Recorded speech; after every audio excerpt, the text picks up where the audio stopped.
আসসালামু আলাইকুম। আজকে কথা বলবো ব্র্যাক নিয়ে। ব্র্যাক এনজিওতে শাখা হিসাব কর্মকর্তা পদে সার্কুলার প্রকাশিত হয়েছে। শাখা হিসাব কর্মকর্তা পদে সার্কুলার প্রকাশিত হয়েছে। ভিডিওটা ধৈর্য সহকারে দেখলে সকল কিছু জানতে পারবেন, A to Z। কোন লিঙ্কের মাধ্যমে যে আবেদন করতে হবে, এই লিঙ্কের মাধ্যমে যে আবেদন করতে হবে এবং আবেদনের লাস্ট ডেট, সর্বশেষ তারিখ 21 মার্চ পর্যন্ত আবেদন করতে পারবেন।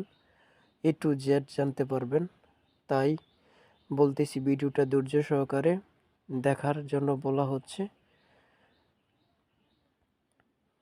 দেখেন, ব্র্যাক এই নিয়োগ বিজ্ঞপ্তি কি বলা হয়েছে আমি আপনাদেরকে পড়ে পুরো ভিডিওটা সুন্দরভাবে দেখাবো।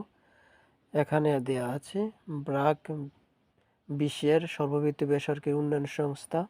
আমি একটু জুম করি, জুম করলে আপনারা ভালোভাবে দেখতে পারবেন। উন্নয়ন সংস্থা আর্থসামাজিক কর্মসূচি বাস্তবায়ন মাধ্যমে টেকসই দারিদ্র্য বিমোচন কাজ করে যাচ্ছে। এগুলো আপনারা একটু দেখে নেবেন। আমি মূল কথাগুলো একটু বলে যাচ্ছি। দেখেন, লোক নিবে শাখা হিসাব কর্মকর্তা পদে।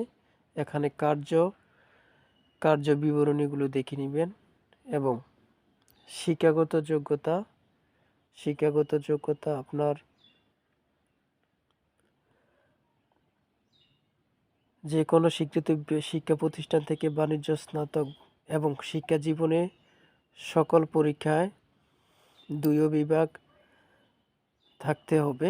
কর্মস্থল ব্র্যাক মাঠ কার্যালয়, অর্থাৎ ব্র্যাকে যেখানে যেখানে অফিস আছে বাংলাদেশের যে কোনো জায়গায় কাজ করার মন মানসিকতা থাকতে হবে। আগ্রহী প্রার্থীরা আগামী 21শে মার্চ এর মধ্যে এই লিঙ্কের মাধ্যমে যে আবেদন করতে পারবেন এবং সর্বশেষ আসেন ব্র্যাক। এগুলো আপনারা একটু পড়ে নেবেন, এখানে কি বলেছে একটু পড়ে নেবেন। আশা করি ধৈর্য সহকারে সম্পূর্ণ ভিডিওটা দেখার জন্য অসংখ্য ধন্যবাদ। সবাই ভালো থাকবেন। আল্লাহ হাফেজ।